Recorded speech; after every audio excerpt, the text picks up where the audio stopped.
Locked On Podcast Network presents Locked On Sports Today.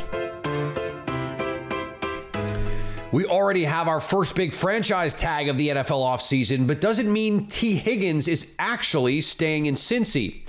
Also, the weirdest part of last NFL offseason is off to a roaring start again. And is the NFL Combine dying? Today's episode is brought to you by Gametime. Download the Gametime app, create an account, and use code LOCKEDON for $20 off your first ticket purchase. I'm Peter Bukowski, starting your day with the can't-miss stories and biggest debates in sports. You're Locked On Sports Today. Searching all major sports. Found. Let's start with the biggest story. The Cincinnati Bengals placed the franchise tag on their star receiver, Tee Higgins, one of their star receivers. It's nice to have a couple of them. But is that the end of the story? Is he just going to be in the Bengals' plans moving forward? James Rapien from Locked On Bengals joins me now. And James, it does seem like it's more complicated than just, okay, the Bengals tagged him and now we're done here. So what do you think is the most likely next step? I think it's complicated because of the timing and when they tagged him. They didn't have to tag him on February 26th. We didn't have to see reports that they let Tee Higgins' camp know on Friday, February 23rd, Friday night, where I had to scramble down here to write something quickly about how Tee Higgins was getting tagged. And I think the timing is what makes it complicated.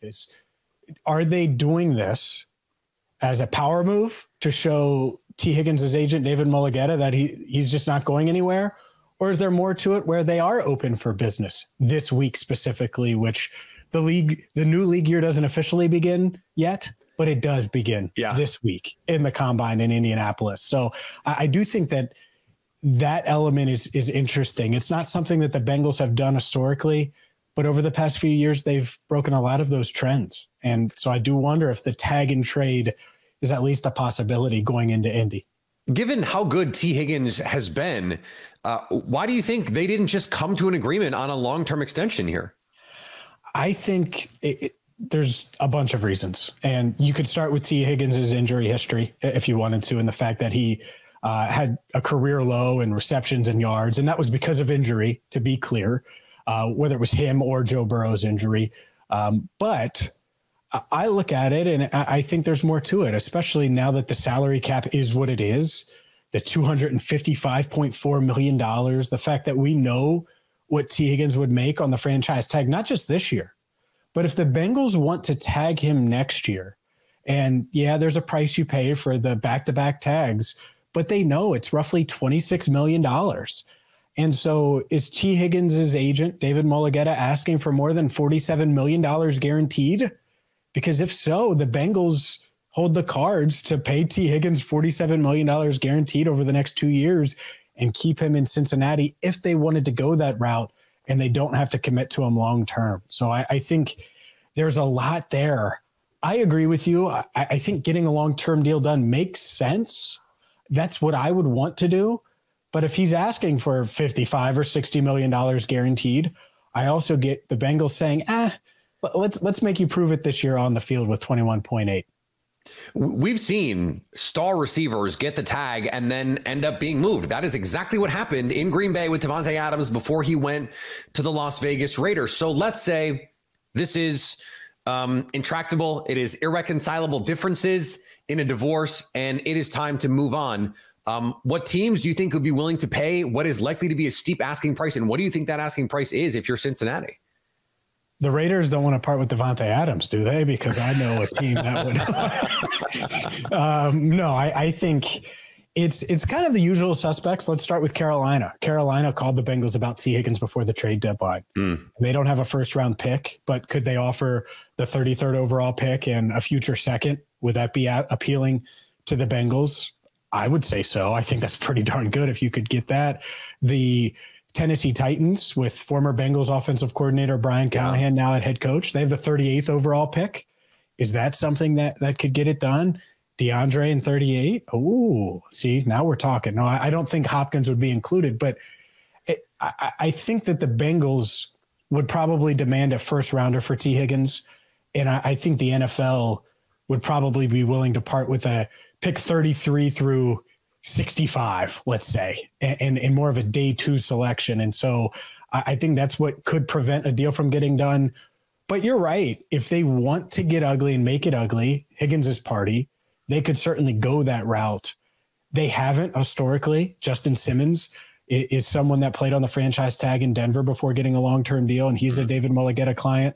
Jesse Bates last year with the Bengals, 2022, that is, before signing with Atlanta, played on the franchise tag. So there are options there, but the threat of the double tag is something that throws a wrench into it because of the positional value, because of what Higgins could make on the open market. I do wonder if they try to force the Bengals' hand a bit starting this week in Indianapolis at the Combine. Will Tee Higgins stay in Cincinnati or be traded somewhere else? Stay in the know by subscribing to Locked On Sports today and Locked On Bengals on your favorite podcast app and on YouTube. Thanks for making Locked On Sports today your first listen. Coming up, Saquon Barkley is joining one of the most tenuous situations in sports, the running back free agent market. Before we get to that, the Heat had to go west shorthanded to face the Kings. With killer last-minute deals, all-in prices, and their best price guarantee, Gametime takes the guesswork out of buying tickets. Gametime has plenty of last-minute tickets to your favorite team. They also make it easy to get in the gate with flash deals and zone deals. Gametime makes it easy to find and buy tickets for every kind of event in your area. They've got views from all the seats in the venue, and Gametime has the lowest price guaranteed. Take the guesswork out of buying tickets with Gametime. Right now, new users get $20 off your first purchase on Gametime with code Locked On. Terms apply. Just download the Gametime app and use code Locked On for $20 off your first purchase. Download Gametime today. Last minute tickets, lowest price guaranteed. And Locked On has launched the first ever national sports 24/7 streaming channel on YouTube. Locked On Sports Today is here for you 24/7, covering the top sports stories of the day with the local experts of Locked On, plus our national shows covering every league. Go to Locked On Sports Today on YouTube and subscribe to the first ever national sports 24/7 streaming channel. The Kings hosted the shorthanded Heat on Monday night. The Heat beat the Kings 121-110. A little bit of a scare in the end after the Kings cut Miami's 20-point lead to 2, but Jaime Jaquez Jr. and Bam Adebayo made big shots and put the Kings away in the last couple of minutes. I don't know how they keep doing this, David. Here's who was out for the Heat tonight. No Jimmy Butler, no Tyler Hero, Terry Rozier, Nikola Jovic, Thomas Bryant, Orlando Robinson, Josh Richardson, all those guys were out. The Heat basically played with 7 players in this one. DeLon Wright, Duncan Robinson, Jaime Jaquez, Caleb Martin, and Bam Adebayo started. Kevin Love and Haywood Highsmith were the 2 guys off the bench. A couple of minutes each for Cole Swider and Alondas Williams, the 2-way guys. They got in for a little bit of run. The North Carolina Tar Heels survived an upset bid from a Miami Hurricanes team. Carolina 75, Miami 71. The Tar Heels are now 21-6 overall, 14-3 in ACC play.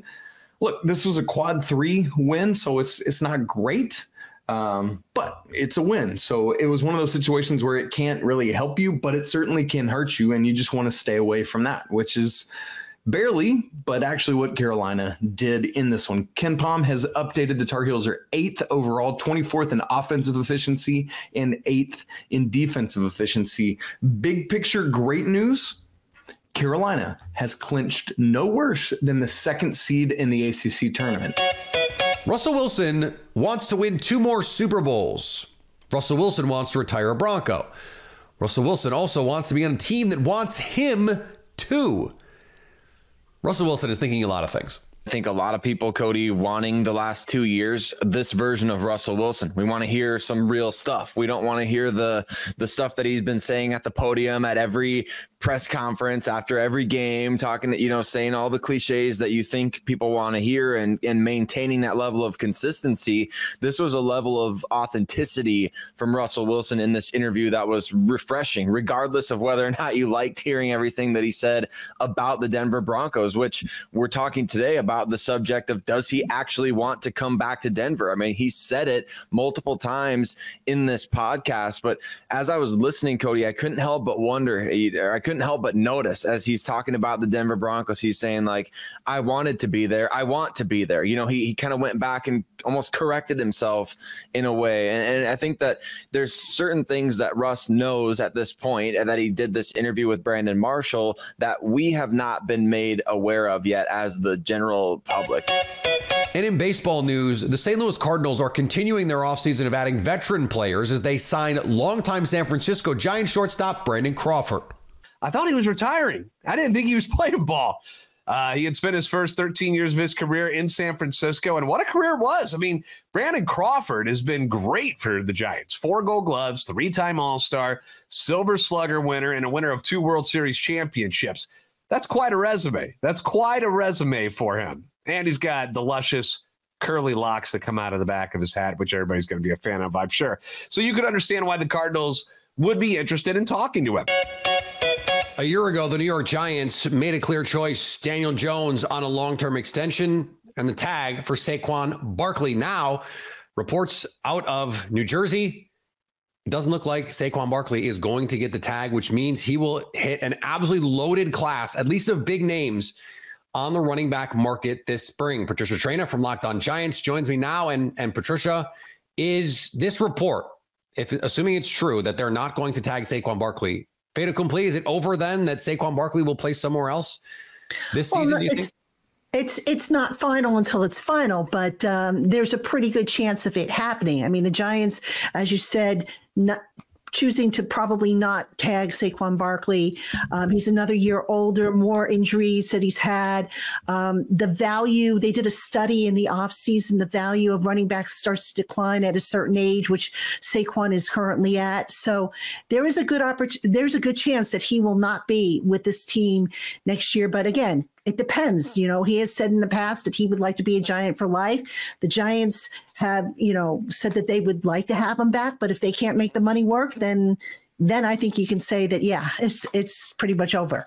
Yeah, a lot of talk until pen is on paper and the ink is dry. We know in the NFL, these things rarely happen as cleanly as that. So if they're going to move on from Saquon Barkley, as you look at this roster, it seems like they still need some juice at that skill position, running back, receiver. So how do you go about trying to revamp this offense around Daniel Jones, assuming he's going to be healthy enough next year?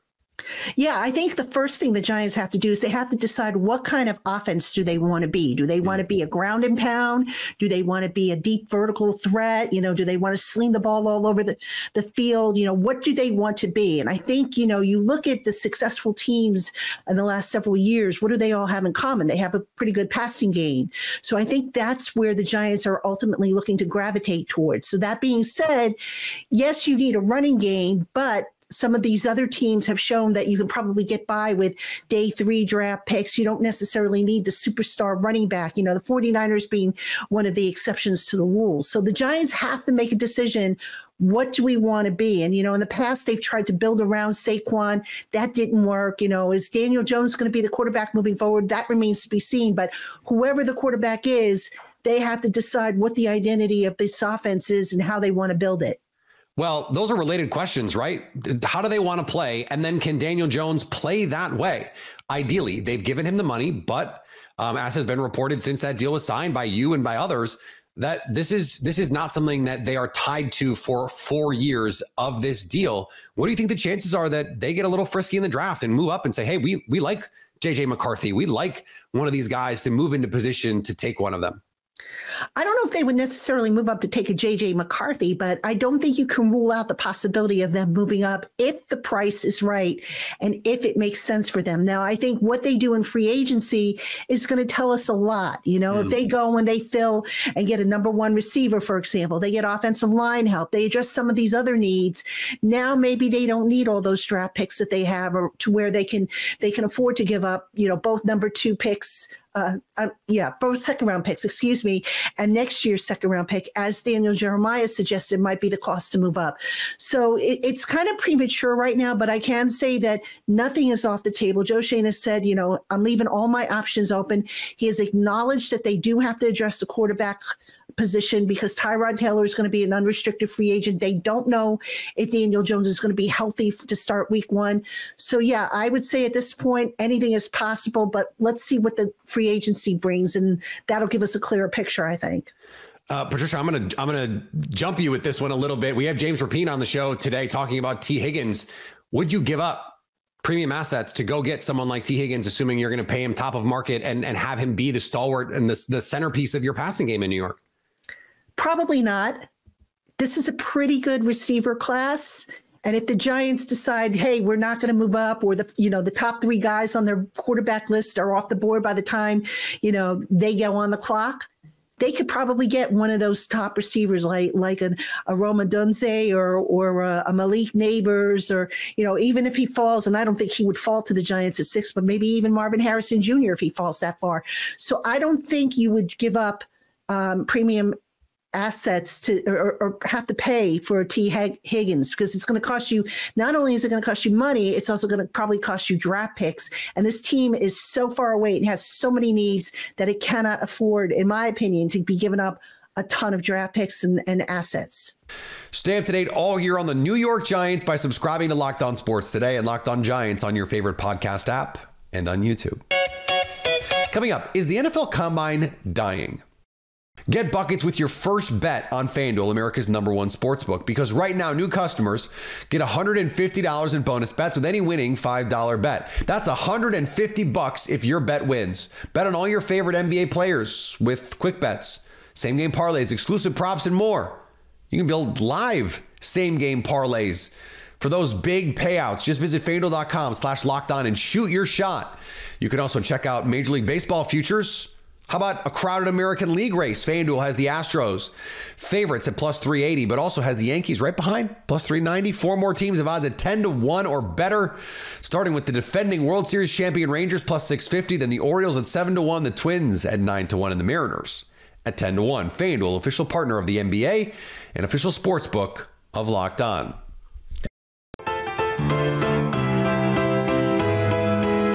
Big-time draft prospects are pretty confident they don't need it. Others just don't show up for it and instead have pro days on their terms. Locked On NFL hosts Ross Jackson and Luke Braun wonder, is the NFL Combine dying? I want to tell a quick story. And this was an experience that I just had just this past weekend that's kind of relevant to the idea of the risk that comes with doing some of these events, all-star games, combines, stuff like that, can sometimes be greater than the reward.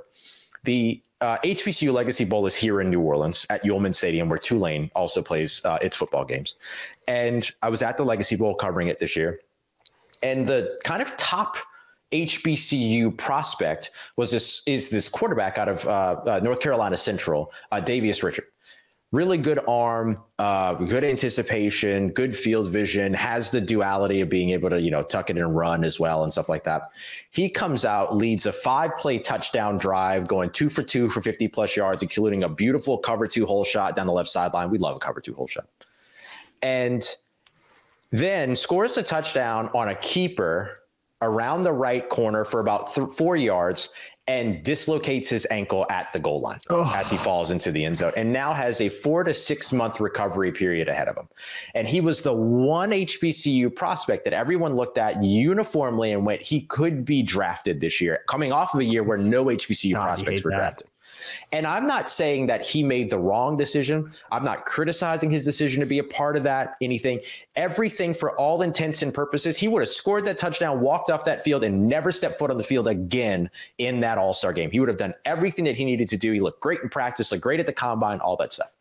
And so the risk sometimes for me is greater than the reward. And I watched that play out right in front of my own eyes at Yulman Stadium this past weekend. And that's why I don't blame prospects like Marvin Harrison Jr., like Jaden Daniels, like Caleb Williams, for saying, you know what? I'm good. I'll do it on my home turf, or I won't do it at all. I've done enough on tape. The combine isn't dying, and here's why.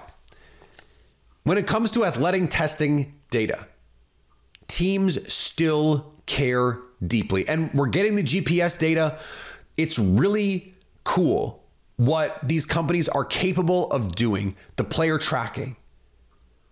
But we don't have decades of data to compare it to. We do at the combine.